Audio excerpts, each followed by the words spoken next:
do I make myself? I'm sorry. Those cameras. You keep the tapes? Newspapers? You guys got newspapers around here? Okay, they're holding up. This is... What? Off the line with O'Bannon. He said that he needs to see you at the station and some emergency.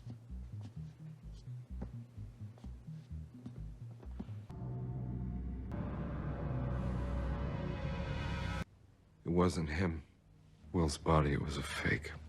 You guys look scared, actually. I'm sorry. Did I stutter? Then pause. 22, 23, then 1. Look at this girl. I mean, has anybody seen her, like, recently? No. You know, sharing my cigarettes. You got any marking flags? I'm just gonna have to, enjoy it. Yeah. You stay where you are. Do not move. I don't know, it's... This is all blue and has sweet...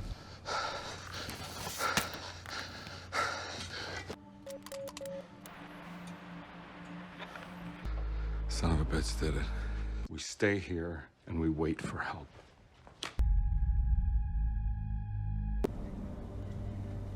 Okay. On a diet. Well, you're a better man than...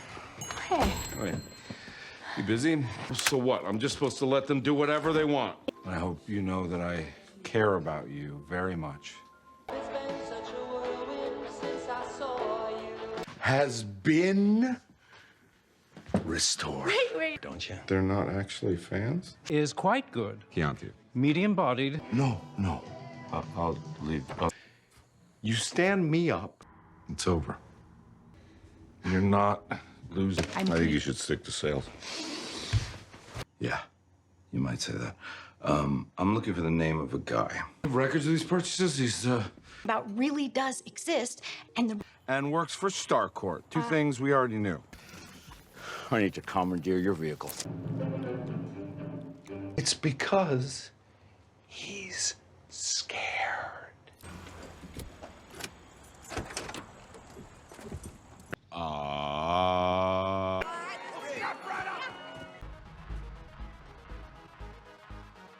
Bald eagle.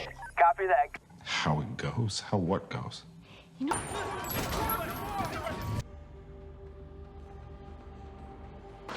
Then you can hitch a ride with him back to your country.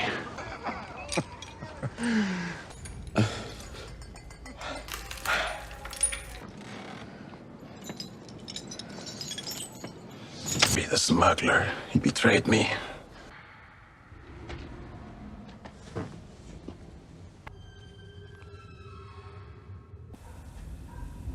We're gonna need a miracle.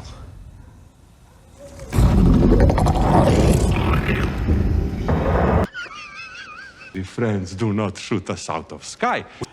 Well, there's wine. Yeah, it has to be. All we need to do is destroy those particles. And if we're lucky...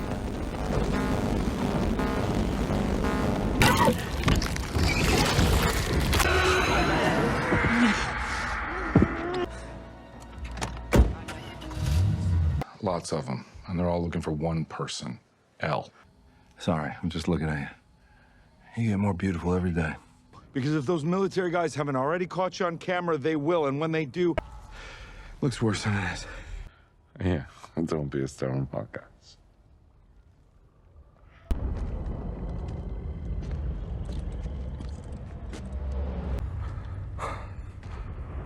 Even if he knows something, he's been trained to resist interrogation.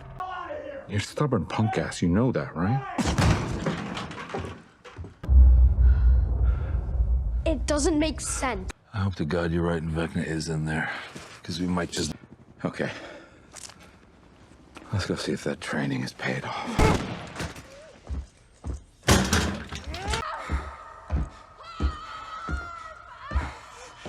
I didn't have a choice. About.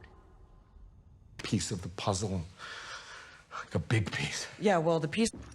We improve your signal. Amplify his abilities. To do what? It doesn't need to be that way. Let's end this, kid.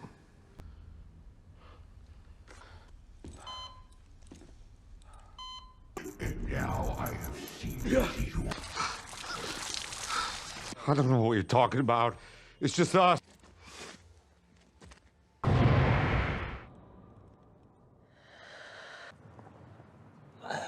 I just didn't.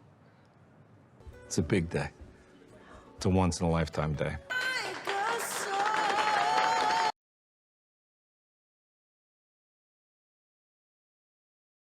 Early on, Hopper carries guilt more than anger. Sarah's death sits at the center of everything he does. He blames the doctors. He blames the system. He blames the randomness of it all. But underneath that, he keeps coming back to himself, to the feeling that he should have done something more, something better. So when Will disappears, Hopper sees a second chance instead of a missing kid. It's a way back into the world. Each step closer to Hawkins' lab pulls him out of isolation and pushes him toward the pain he's been avoiding for years. Solving the mystery means reopening wounds, but ignoring it feels worse. By the end of the season, Hopper found Will and a way to feel again. Season 2 gives Hopper something fragile and terrifying. Taking 11 in feels personal from the start. He treats her like his sole responsibility, someone who needs structure, rules, and consistency, someone who needs an adult willing to stay. And slowly, almost without realizing it, Hopper lets himself step back into fatherhood. It doesn't come naturally. He's awkward, overbearing, and scared of doing the wrong thing. The fear shows up as control sometimes, as frustration, as bad communication, but underneath all of it sits the same truth. He loves her. When Hopper officially adopts Jane, the moment lands quietly. He makes some amends with the past. He's choosing to build something new while carrying what he lost. At that point, Hopper has learned how to live alongside grief instead of running from it. Season 3 complicates that progress. Hopper grows louder and more volatile. His fear of losing 11 spills out in ugly ways, especially toward Mike. The show frames a lot of this behavior as comedic, but it chips away at the emotional maturity he reached earlier. Even so, the motivation underneath stays familiar. Hopper feels terrified again. He's built a family, and the thought of losing it brings all the old pain rushing back. He doesn't know how to protect what he loves without falling into extremes. So, when he sacrifices himself to close the gate, the choice tracks. If staying alive means risking his family, he chooses the option that feels safer, even if it costs him everything. Season 4 reveals Hopper survived. Now he's trapped in a Russian prison, broken down physically and tested every day. The suffering is intense. The escape is brutal. The resilience is undeniable. But emotionally, Hopper doesn't travel far. This part of his story focuses more on endurance than change. He survives because he has to.